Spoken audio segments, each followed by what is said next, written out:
We have traditionally started this conference with a global outlook, and this year, in keeping with that tradition, our first general session is Geopolitical Crossroads, Navigating Market Volatility in a New Era.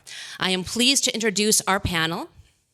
Ambassador David Adelman, former U.S. Ambassador to Singapore, Managing Director and General Counsel, KraneShares. Scott Helfstein, PhD, former Director of Research, West Point's Combating Terrorism Center, and Senior Vice President, Head of Investment Strategy, Global X ETFs. Moderator Karyn Williams, PhD, Regional Chief Investment Officer, Zurich, North America. Please, let's give them a warm welcome as they come to the stage. Thank you.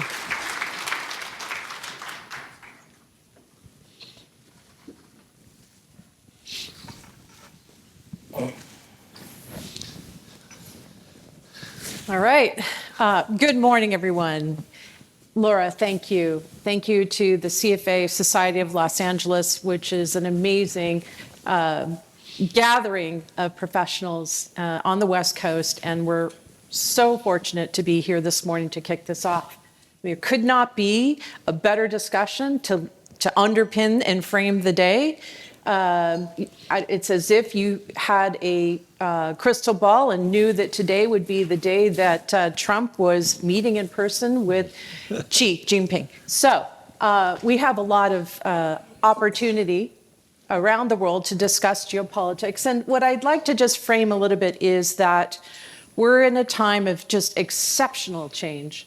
And so we have, cross currents to consider in technology, in demographics, in data transfer, technology transfer.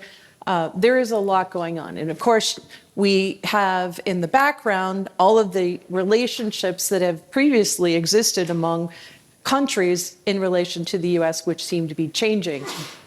Whether or not they're actually changing is really an open question. But so we're super thrilled, I'm super thrilled to have both of you today to talk about these issues, because there's no better people that I could imagine putting on a panel to discuss geopolitics today. So with your background in diplomacy, law, finance, politics, you've got a strong focus on international relations, and in particular, because you were the 15th ambassador in Singapore, the Republic of Singapore, you have a very unique seat. You've had a unique seat. You just got back from China.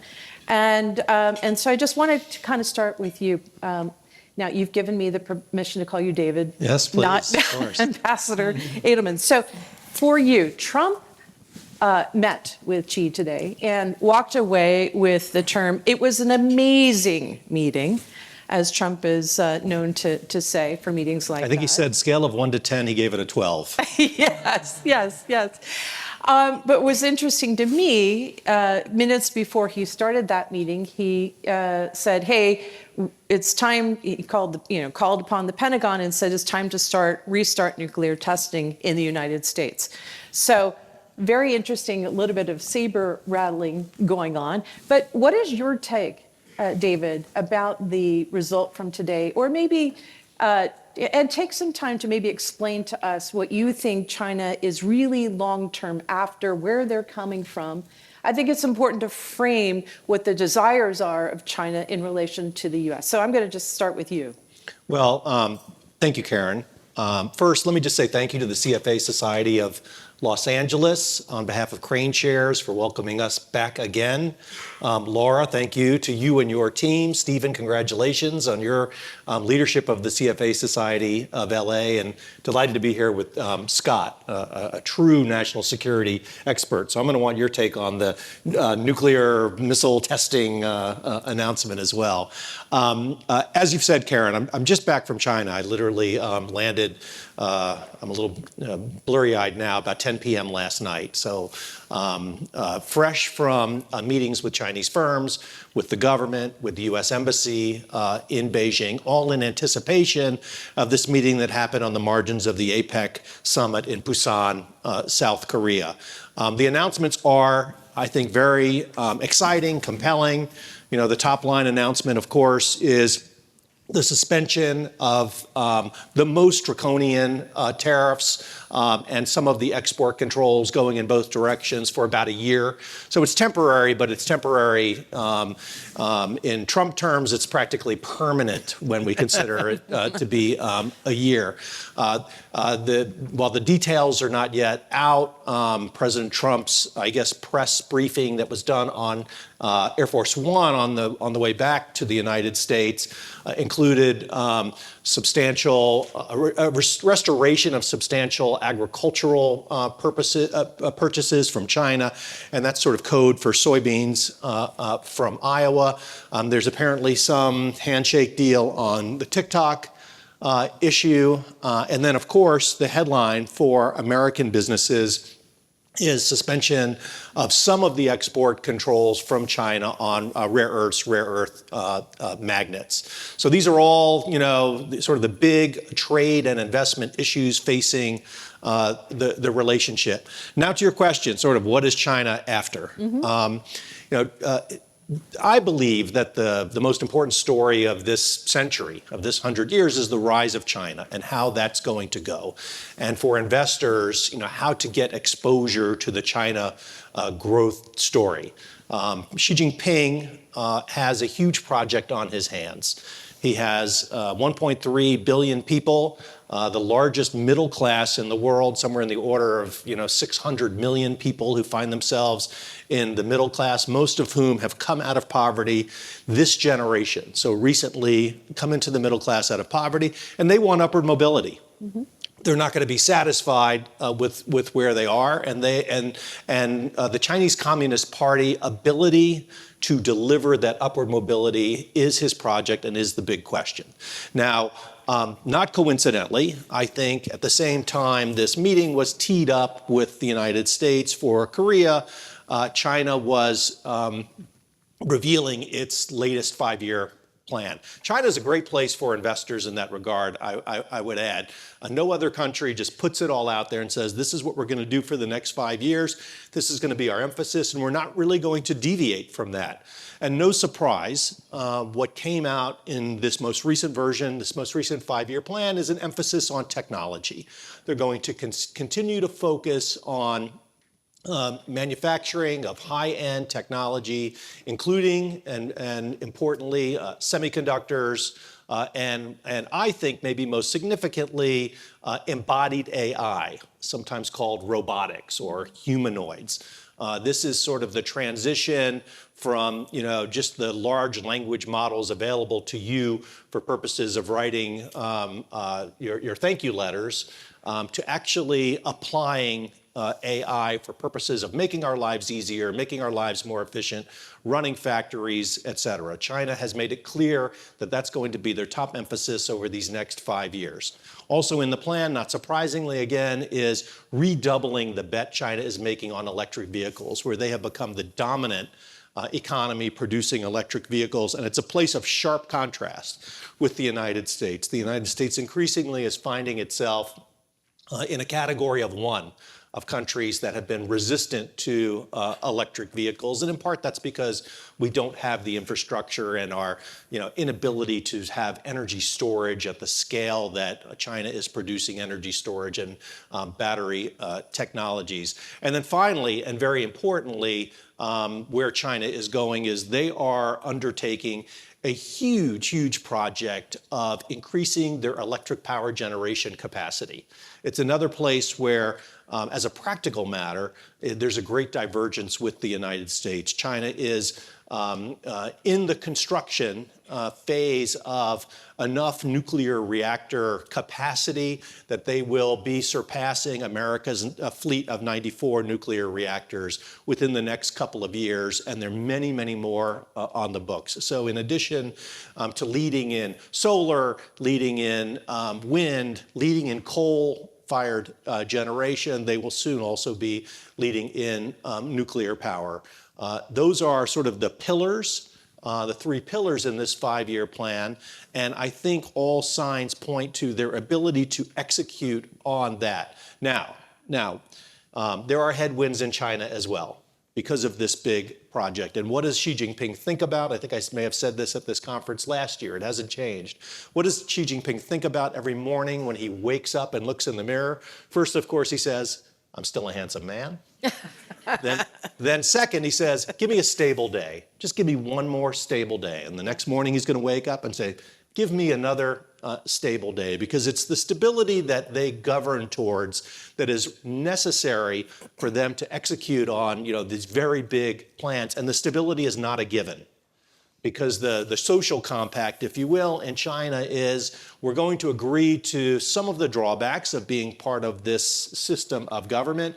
In exchange, we're going to have this ability for this upward mobility for our families, so that we in China are going to have children who have a better quality of life than ours. It sounds a lot like the American dream in post-war America. So he's about upward mobility. He is increasingly about China being more assertive on the global stage. We in America believe that will cause them to be more of a responsible stakeholder, as Bob Zoellick said a generation ago, and we'll see.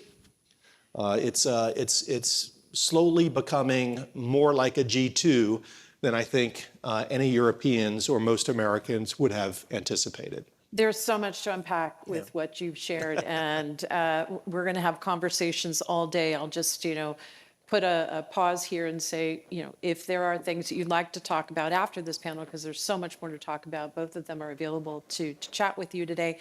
But I want to turn to Dr. Helfstein. You're allowed to call you Scott.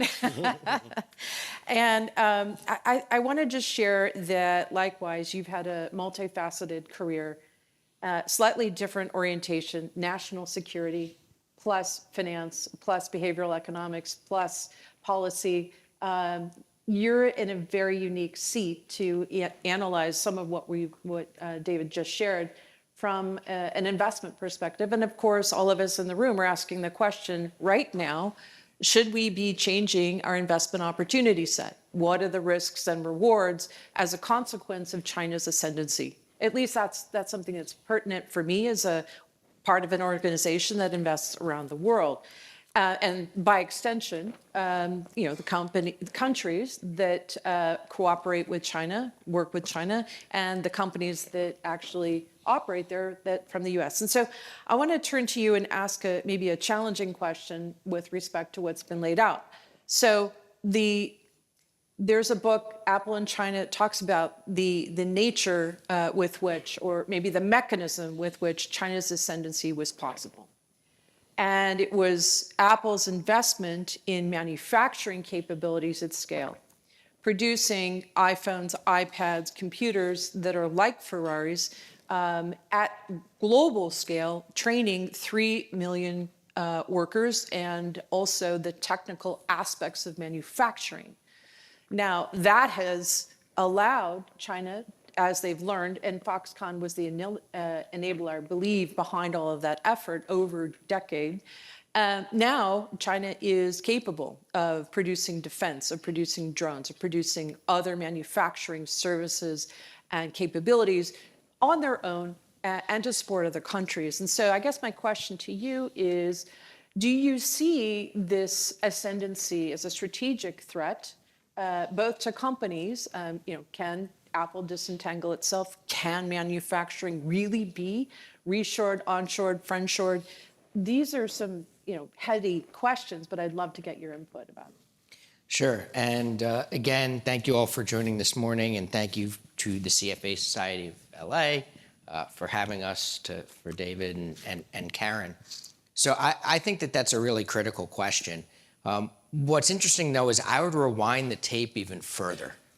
And I would go to the mid-1980s, and David probably remembers this and some other people in the room, and it was actually Intel. Is that a comment about my gray hair? Okay. It's better than my no hair. You can still wake up and say you're good looking. Wow. That was early on. We just got started. So I would actually go back to Intel, because it was really Intel who they were looking at New Mexico and Arizona, and somehow magically China came in with the right mix of tax rebates and land for it to be a better IRR than what they were looking at. And they were really the first ones to move high tech there. Apple brought it to another level. But part of that project, as we reflect back, is that we're not competing on equal grounds. Whether it's the Intel plant, whether it's even operating today in China, there is a system of state-oriented innovation and state-oriented industry that is very, very prominent, and it's been very difficult. And if I rewind back to my time at West Point, CEOs would often come in to the Combating Terrorism Center and want to talk to us about evolving threats to their international business. And one of them that we would always highlight, not necessarily the first, was their China operations. And we would, I believe, rightly say that when you go over there, your data, your IP is going to be put at risk. And they said frequently, that's okay, because we have calculated we have a 5-year window, we'll be through the innovation cycle, we'll have a market hold in the 1.3 billion consumer market that does have a fast-growing middle class. And we're okay with that trade-off. And so what do you have to do? You create a partnership with a Chinese company, and you go into the market operating alongside of them. And in almost every case, it was not a 5-year window. It was a 2-year window, a 3, in some cases even a 1-year window. And then businesses would turn around and say, wow, that ramp-up period that we thought we had, all of a sudden, there is either an existing Chinese product that now is incorporating our process or our technology, or there was a new one on the market that, wow, looks a lot like ours. And so, I think Apple is one case study, but this is also why they can do a 5-year plan, because they have these mechanisms that in the US would make no sense for the government to actually say, the government can have innovation priorities, we can have AI priorities, but would the government really come out and say, here's a 5-year plan for the economy that people would feel is credible? Now, the Chinese do have credibility behind it because they have these mechanisms that they have been leveraging.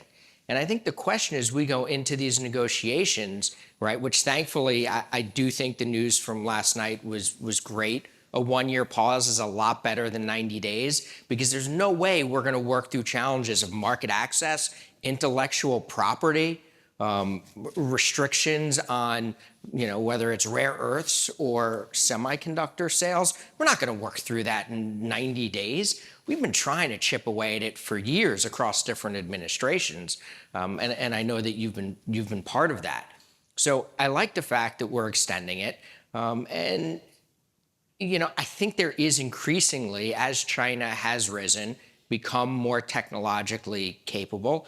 I think there is opportunity. Their incentive structure is changing, and perhaps a little bit more aligning with ours. But I think Xi said it well at the public statements when he said 2 large economies will probably have friction. And it's how we handle that friction that is the determining factor. I think what has happened in China is remarkable. I think they are really set up well. But I also think the US has a better system for continuous innovation, at least for the time being. Yeah. So I don't know if you would agree with that. Yeah, completely. And I think, this idea that the world is big enough for both the US and China to succeed is one of the sort of, fundamental places where the United States and China tends to agree.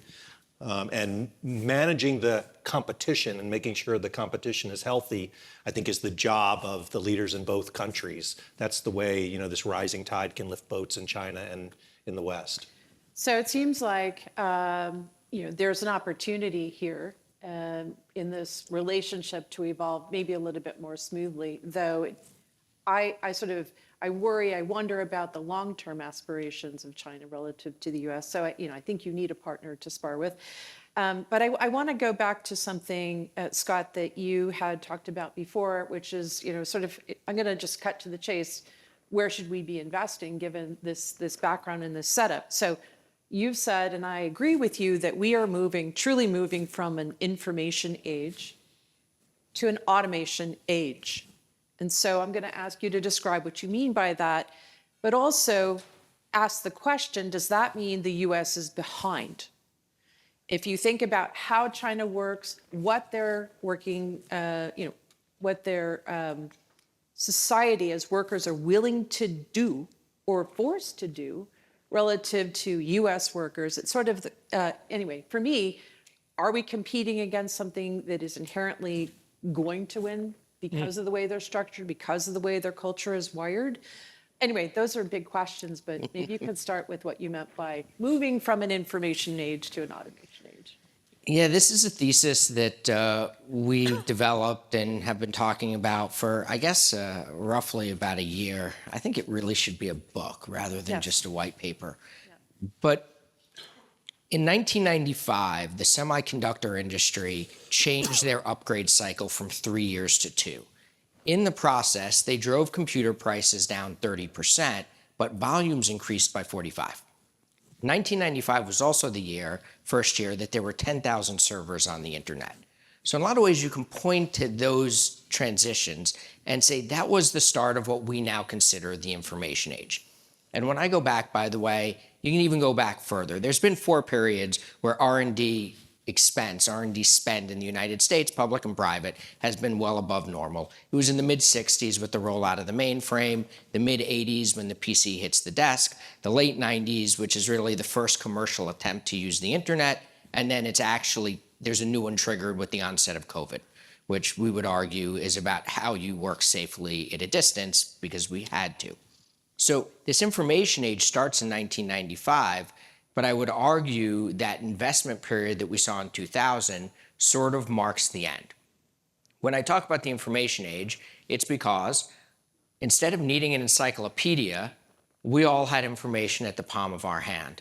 And what did we do with that information? We used it to inform our decision making. Now fast forward to 2020, where now we are socially distant. And so what do we have to do? You have to add that robot into your manufacturing process so people aren't on top of each other. You have to start using video conferencing more efficiently. The technology had been there, but truth of the matter is we weren't really using it, right? The nature of remote work, the nature of webinars has changed significantly in the past 5 years.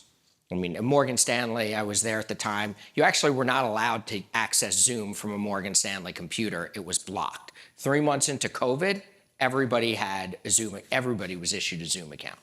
So these are very real changes that were triggered by the pandemic. And so I would argue now from the information age, we have transitioned to the automation age. And the difference is that the technology of the automation age doesn't just inform, it does. And whether it's an AI that makes a decision or can figure out a more efficient process or can trade a little bit faster, or in our case, it's not even the trading, right? In a lot of cases, it's back office, it's compliance, it's legal, it's all these things that have fairly systematic processes. Every so often, something is out of the ordinary, but there's a lot of different places this technology can be used. And then so AI is the automation of the cognitive. Robotics, as David mentioned, is automation of the physical. Obviously, those two things are increasingly fused, but the robot similarly just does an action. It doesn't inform the action, it can do it. So David stated, and I don't entirely disagree, I think the rise of China could be the most important event of the last 100 years, while the automation age might be the most important event of the next 100 years. And if we think about, and I like to come back to this, the coevolution of technology and geopolitics, the advent of the train changed the nature of Europe and changed the nature of warfare for 100 years. So I think that this is where we are in the automation age, which is a challenge because predicting nonlinear events and predicting major changes like industrial revolutions and what the ultimate tack-on effects are is very challenging. Yeah. And so when we get back to, the competition with China, I do think there are areas where, for example, the rollout of DeepSeek, you have training, and then you have the inference, and there was some innovation in the inference component of that. But that was kind of short-lived. And I also thought it was interesting that they moved DeepSeek onto like the China mobile platform within a week, so that it wasn't accessible to other people. Yeah, I just read something, I don't know if you know about this. The Chinese research scientists produced a humanoid that has a skin-like face that can actually respond to empathy and has 30 different motors and cues. So it actually is a more realistic type of exchange. So I don't think it's an all or nothing world. I think these things are going to co-evolve over time, but automation is also going to change what's really important in terms of the workforce, the worker, what they're doing, how they're doing it. How many professions exist today that didn't exist 10 years ago or even 5 years ago? And then when you want to look at some of these advances China's making, I would say, just go take a look into an Amazon facility. Yep. And the fact that they have 20 different robots doing different tasks in one facility, and that's remarkable innovation. So it's a little bit harder to assess the US from a state level capacity, but when we drill down, I mean, we just got corporate earnings from Google, from Microsoft, right, from Meta, which, look, Meta doesn't directly make money on their capacity, so I think the market's hitting them a little bit. But I mean, the buildup or the backlog in Azure for Microsoft, in Google's cloud service is remarkable, and it's already growing at 20 or 30% a year. Yeah. So maybe a couple of things. You seem to explain the capitalization effort and answer some questions about the ROI expectations if it leads to a complete rewiring of the U.S. economy. Moving from information to AI application, and ultimately there will be winners and losers. But being a part of that rewiring and investing there seems to be part of the, I'll call it the digital automated industrial revolution that I think we're maybe not seeing, but is happening. We think about, the phrase we use is the AI ecosystem, because there's lots of different flavors that people can pursue. So Global X launched the first AI fund a number of years ago. It actually just overnight crossed $7 billion. So we're happy to see that. And it takes into account the mega caps, but it tries to redistribute, further down the cap structure, get more of the mid cap, get more of the, a little bit of the small cap. But then you've got your data centers. And then you've got your robotics for the humanoids. Mm-hmm. And then you've got your power needs, as David highlighted earlier. And so there are ways to kind of think about, the broad components, because this doesn't boil down to Microsoft or NVIDIA. Right. It's not going to be a two company race in the end. I mean, they're the ones we talk about a lot, but there's innovation going on across the stack. And I think it's kind of a weird word, but a phrase, across the innovation stack. And I think investors want to figure out the right ways for them and their clients to be invested in the different components of it that are going to develop on different timelines with, by the way, different growth and different profitability fundamentals. So David, I just maybe unpacking the relationship between the U.S. and China a little bit more, and thinking about the Intel and the Apple as case studies.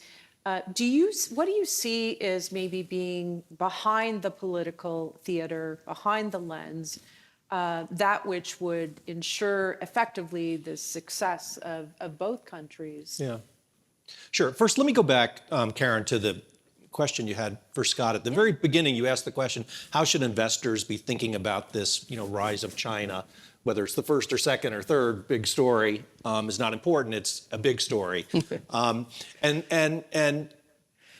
the answer is investors have to figure out the best way to get exposure to the growth story in China. And it's a hard question. It's a question that wasn't even being asked 12 or 13 years ago. This idea of China as its own investment class is new. It's its own asset class that's now been accepted. It's not just another emerging market. And what Scott has said, I agree with, which is, how does this sort of new asset class interact with what's going on globally, and in particular, I think this idea of AI coming into the physical world is sort of this next wave. I sent a couple of slides in. I don't know if they ended up making it to the back. Maybe we can, I have a couple I want to show. By the way, that's just the tariffs, just so you know, that's where we are. That shows sort of what's happened since President Trump has come into office and sort of the volatility of it all. I think one of the announcements that came out from a few hours ago is that the top line tariff, the so-called fentanyl-related tariffs, will be cut in half, so we can reduce another 10% off the bottom line. And thankfully, that'll be where things stand, at least for the next year, if we're to believe the announcements that were made in the last couple of hours. So let's look at what the next one was. I think it's the next one. Oh, I can't see that. That's AI. That's the closing AI gap, which Scott spoke about, sort of the DeepSeek moment and sort of the parity, if you will, on AI. But that's not the one I'm looking for. Let's see. This is a good one to talk about, and then the next one will be good to talk about as well. This is the rare earths situation, if you will. China has cornered the market on rare earths and rare earth processing. It's an unfortunate thing for the United States, and it goes to this geopolitical question that you're asking. It's become undisputed, I think, that these rare earth magnets are central to the sort of next phase, next wave of manufacturing, including the humanoids and the embodied AI. Not to mention your, dishwasher and every automobile. It's ubiquitous in global manufacturing, and this is, if you need only one slide, this is the proof that Donald Trump is dealing with a very different China than the China he was dealing with in his first term now, 8 or 9 years ago. For better or worse, they have put themselves in a position where they're controlling this, critical path to modern manufacturing. And that's why you saw the U.S. coming to Xi Jinping in a way that wasn't happening 8 years ago, looking for a deal. This is sort of this is the linchpin to China's leverage right now. A lot of people talk about the scale they have in manufacturing, the Apple story, but it's really a natural resources market that they've done a magnificent job of cornering, frankly, why we weren't really watching. I mean, you can find that, there are all sorts of papers, and they're in files, and they're at West Point, and they're at the universities, predicting this, but no one in Washington, and frankly, no one across the global, the American multinational corporation boardrooms was able to really do anything about this. And then there's another slide, I think the next slide. So this is what Bank of America is saying about this idea of bringing AI into the physical world. It's going to be a $5 trillion units robots that are out there in the world interacting with us, and this is where investors are going to have to decide how to best get exposure. I agree with what Scott has said. It's not going to be just about NVIDIA, although NVIDIA now is a $5 trillion market cap. It's certainly one that investors should be paying attention to. There's a whole ecosystem of companies, many of which haven't even been formed yet, that are going to be part of this story, and investors are going to have to be in a position to get exposure to that. Some are going to be American, some are going to be Chinese, some are going to be European. Those are the three locomotives, if you will, that have historically pulled the global economy along, and that's not going to change anytime soon. At different times, different locomotives are going to be more powerful. When all three are underway at full speed, we've got the 1990s. It's a great time, and things are booming. But managing your exposure to those three locomotives is going to be your challenge, and in particular in the context of this story of AI in the physical world. China has scale. America and Europe has innovation. Increasingly, China is catching up on sort of innovation, if you will, although don't bet against America. I never would. So how do you get exposure to this story? We launched the first humanoid and embodied AI fund just in the last 2 months. KOID is the ticker, and it's our thematic attempt to bring together the 50 companies that are most active in this space, and NVIDIA's in there, and a lot of companies you've never heard of, are in there. And it's the only fund today that's publicly listed. It's listed on NASDAQ that is focused purely on this story. And it's not a China fund, it's not a US fund, it's not a Europe fund. It's got companies from all three of those places, as well as Japan, Korea, and other important economies. The geopolitics of it are whoever is best positioned in these events is going to be the country that is strongest globally, the economy that is strongest globally. And it's as yet an incomplete. I believe America ultimately prevails because, like Scott, I believe in the American system and our ability to attract immigrants and all that they bring and our work ethic and all that it brings. But make no mistake, China's scale puts it in a very strong position to either win or come in a close enough second to be extremely important to investors like you. Wonderful. So how much time we have, Laura? About 10 minutes left or so. I'm going to ask one more question, then we'll open up to the audience for questions. I'm going to shift our view a little bit away from Asia and China to South America. And what I'd like to pick up on is what's happening in the Caribbean Sea. What is the dialogue between the U.S. and Maduro, Venezuela, also by extension to Colombia? Probably for the first time in years and years at least, these headlines about relationships with leaders in South America are in the news every day. It seems as if the stories are sort of centered around fentanyl and drug trafficking and cartels. But it seems to me, and I could be wrong, that there's a backstory about lining up the relationships to potentially have differential sources of rare earth or maybe collaboration. So, is Trump and his administration picking winners, forcing allies? I'm just curious to know what you see, what you think is going on. I have some views. I'll let Scott talk first because I know he spends time on these. Well, I'm sure yours are going to be more nuanced, so I appreciate the opportunity to get in there. So about a year ago, I want to say, Venezuela, there's contested territory between Venezuela and Guyana, and it's been that way for some time. Venezuela built up a military force that effectively threatened to take contested territory and go further. And this was, I want to say roughly, my timeline might be a little off, roughly about a year ago, that it started to very quietly make the news, right? It was when we diverted the aircraft carrier.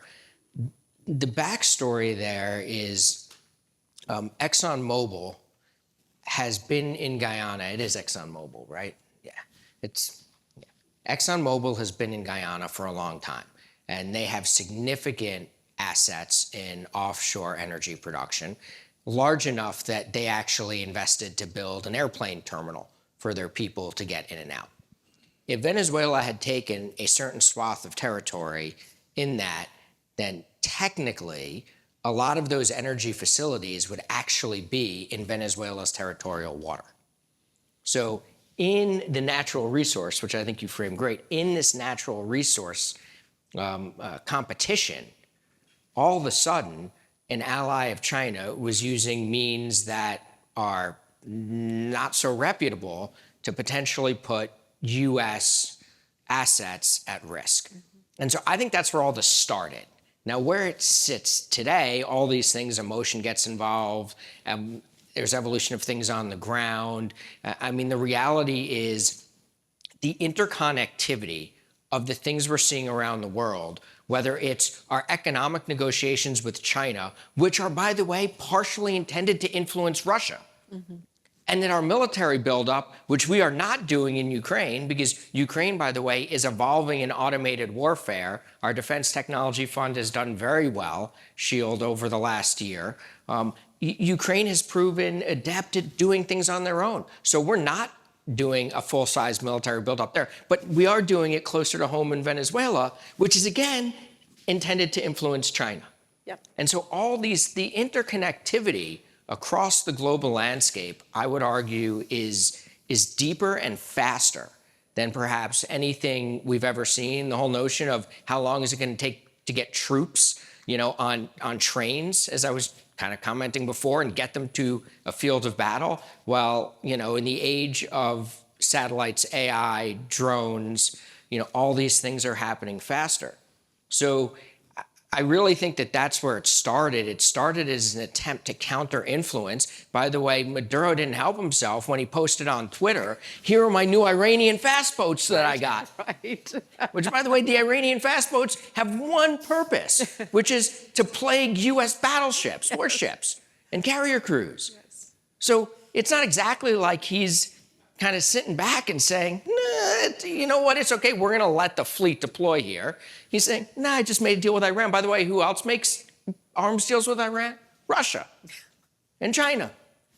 So again, I think it really comes to the interconnectedness. I don't know, and you might have more insight, I don't know that we would actually go and deploy soldiers on land in Venezuela. That doesn't feel like a strategy we would pursue.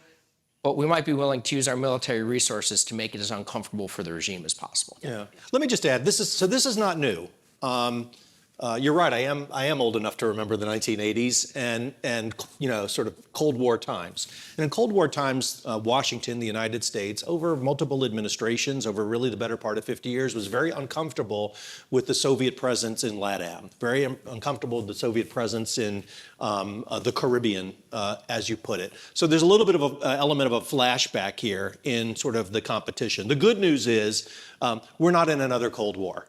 Regardless of how intense and how tense the U.S.-China relationship may become, we are interdependent now. We are two competitors in a single global economy rather than two systems that are separate, that rarely touch each other, that are competing for power. So that's sort of good news for world peace. The U.S. has an interest in Chinese economic success, the supply chain, increasingly the market, obviously this rare earths and natural resources story, and China has an interest in American economic success. The U.S. consumer is still the heavyweight champion of the world. There's no economy close to our purchasing power. Increasingly, China will become a place where there will be direct foreign investment from Europe and the United States just because of the developments in the Chinese economy. So we need each other. That's sort of the good news for world peace. There will always be skirmishes, if you will, on the margins of this in this competition. But for investors, I think you can count on a world where there will be growth as long as Xi Jinping continues to undertake this project of upward mobility for his people, as long as the American economy does what it always does, which is takes advantage of the dynamism and the innovation that is sort of part of our DNA, as well as our continued effort for upward mobility across a growing American population. Thank you. I'm going to put a pause right there. Again, I could go on for hours, because I want to allow the audience to raise hands and ask questions. I think before we do that, what I'd like to highlight and summarize is that in terms of KraneShares and Global X ETFs, it sounds like they both have strategies that fit well within what's happening in the world and these cross currents. And really, it's a global economy with two major players and shifting loyalties and economies. So you can talk with them later about how to do that. But I want to make some time. We've got a few minutes to allow one or two questions. And the mic is coming up to you. Thank you, Charlotte Chamberlain. You haven't talked at all about demographics, and specifically the baby bust in China, and also what I understand is the huge advantage that China has in educating young people versus what we have here. So I was wondering if you could talk about those. I would characterize them as soft subjects. I'm happy to start. You're right. China and sort of other Asian advanced countries have a very low birth rate, below replacement. Replacement, 2.1, I suppose. And China's and the other Asian economies are well below that. America's birth rate continues to be relatively healthy, fueled by immigration. let's make no mistake, the reason that's happening is because we're growing by immigration. China doesn't have immigration the way we do. There's an open question, I guess, as to whether that's going to hold back the Chinese economy. If you're to believe, this sort of world of automation, it won't hold back the economy. There'll be other sort of sad results or sad consequences, I suppose, from a low birth rate. But perhaps this is one of the reasons China has so focused on automation and embodied AI in this 5-year plan.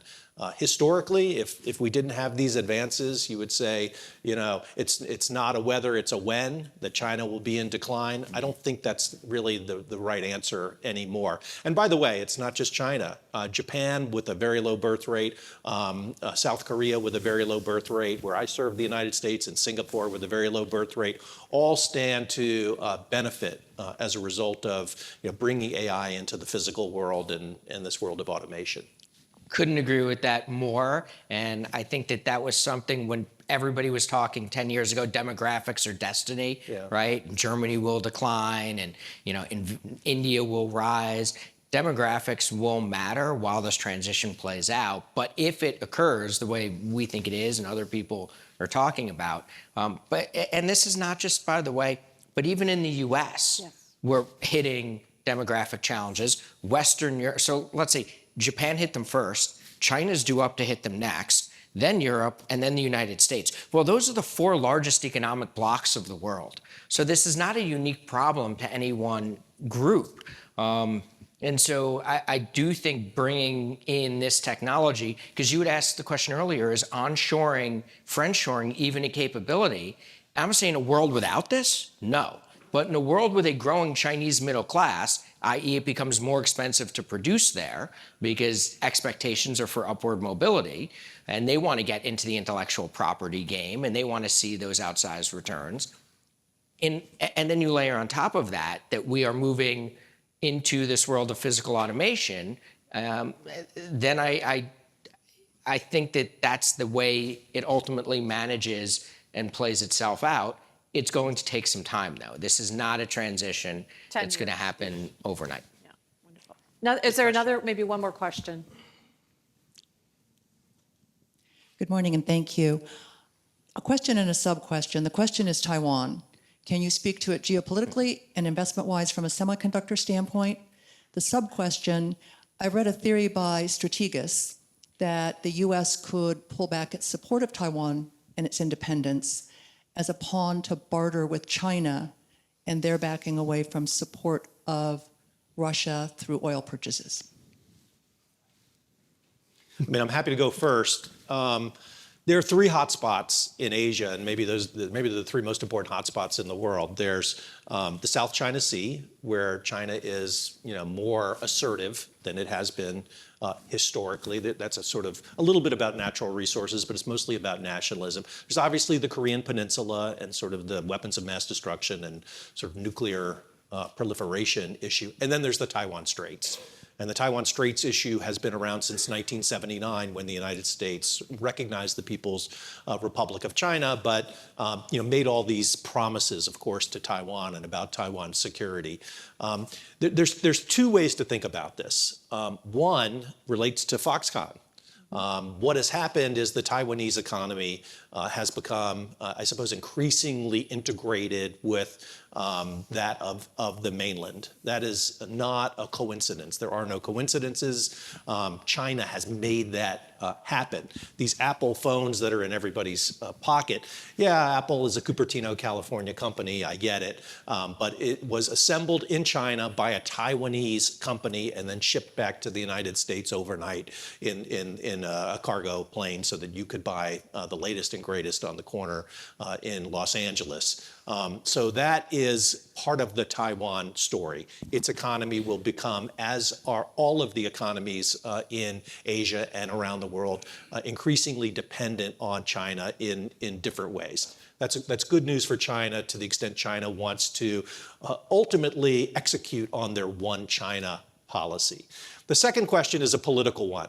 The second one is, how much resolve does the United States have to defend Taiwan, to continue the policy born in 1979 when China was a much less threatening, the mainland was much less threatening to Taiwan. President Trump, candidly, it's not intended to be political, but he has been less dogmatic than his predecessors have been about Taiwan. He has kind of been all over the place. In his first term, he famously took a call from Taiwan's president, breaking with past practices, and that certainly got attention in Beijing.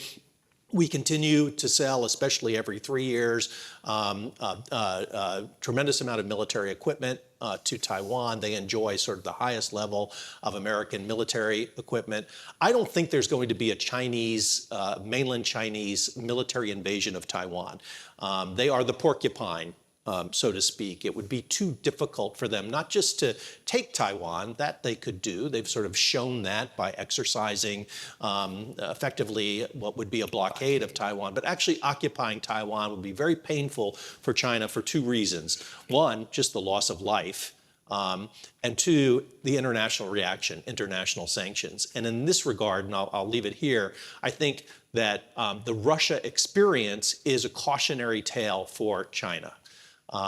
China and Russia are going in different directions. China's on the rise, Russia is in decline. So Russia had much less to lose in their invasion of Ukraine and potentially feeling the brunt of international sanctions. China's in a different place. China can't put itself in a position where there's going to be international sanctions put on the Chinese economy because Xi Jinping, as I say, wakes up every morning and wants a stable day. That is a strong enough deterrent to anything really happening in this flashpoint in the Taiwan Straits.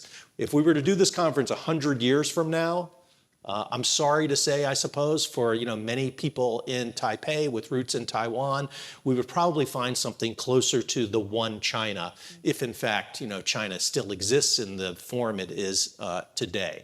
It's very difficult to protect 30 million people who live 100 miles away from mainland China, from 1.3 million people who are, slowly becoming the largest economy in the world. And it's far away from the United States. And you asked the question, Scott, is the United States willing to put, American soldiers on the ground in South America? That's an interesting question.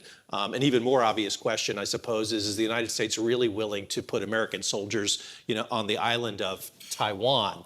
Who's going to be the first, family that's going to allow their son or daughter to engage in that war? I think the answer, presents itself. That's not going to happen. So I think while it's an important flashpoint, I don't think it's going to be one that's going to ultimately destabilize the global economy because China has too much at risk. I would just, one other point to add, which is our policy, which the CHIPS Act, which was something I'm a big supporter of. I think that's how public and private partnerships should look, right? We should use public incentives to encourage private industry to do some of the things that we want them to do. In this case, onshore some of that technology production that is in Taiwan, which is a defense and national security challenge for us, not just an economic challenge.